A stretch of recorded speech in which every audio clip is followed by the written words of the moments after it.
Start your recipe with दीक्षामध्ये आपल्या सर्वांचे स्वागत आहे आणि आज आपण बघणार आहोत त्यापासून बनवलेली भजी।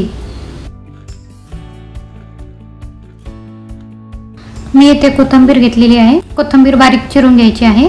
नंतर 1 वाटी मक्याचं पीठ, कॉर्नफ्लॉवर ज्याला आपण म्हणतो, किंवा तुम्ही इथे तांदळाचं पीठही वापरू शकता आणि दोन्ही नसेल तर तुम्ही बेसन पीठ वापरू शकता।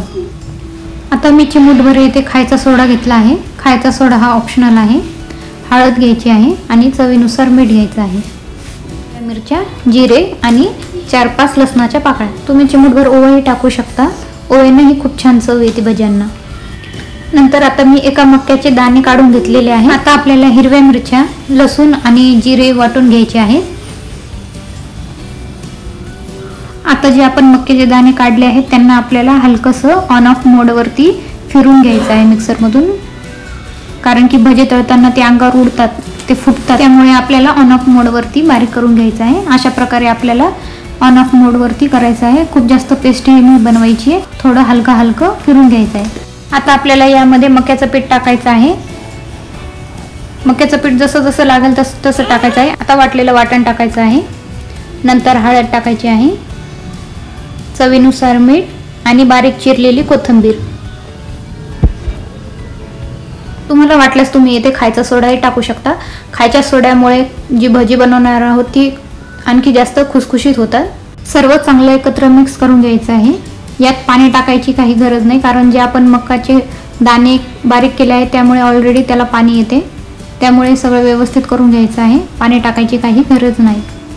अशा प्रकारे सगळं आपल्याला व्यवस्थित एकत्रित करून घ्यायचं आहे। गॅसचा फ्लेम हा मीडियम टू हाय ठेवायचा आहे। लो फ्लेम वरती भजी तळायची नाही, कारण की मक्याचे जे दाणे आहेत ते अंगावरती फुटण्याचे खूप जास्त चान्स असते। मीडियम टू हाय फ्लेम वरतीच आपल्याला तळून घ्यायचे आहेत, त्यामुळे मक्याचे दाणे फुटण्याचे कमी चान्स असतात। आणि लो फ्लेम वरती भजी ही तेल पिऊ लागतात, त्यामुळे आपल्याला भजी तळताना मीडियम टू हाय फ्लेम वरतीच तळायचे आहेत। कढईमध्ये मी तेल तापायला ठेवलं होतं, तेल छान तापलं आहे। आता आपण थोडंसं पीठ टाकून बघूया। मस्त तेल तापलेलं आहे। मिश्रण घेऊन आपल्याला भजी करायला घ्यायची आहे। एक एक करून सगळी भजी टाकायची आहे।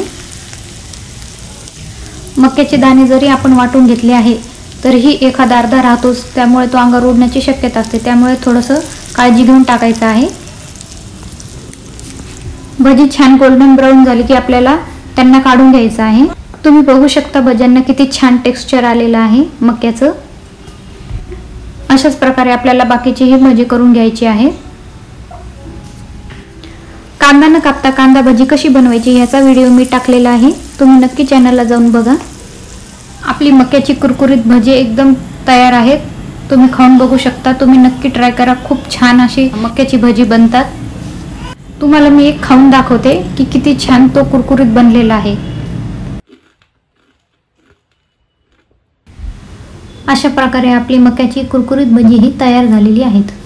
व्हिडिओ आवडल्यास लाईक आणि शेअर करायला विसरू नका।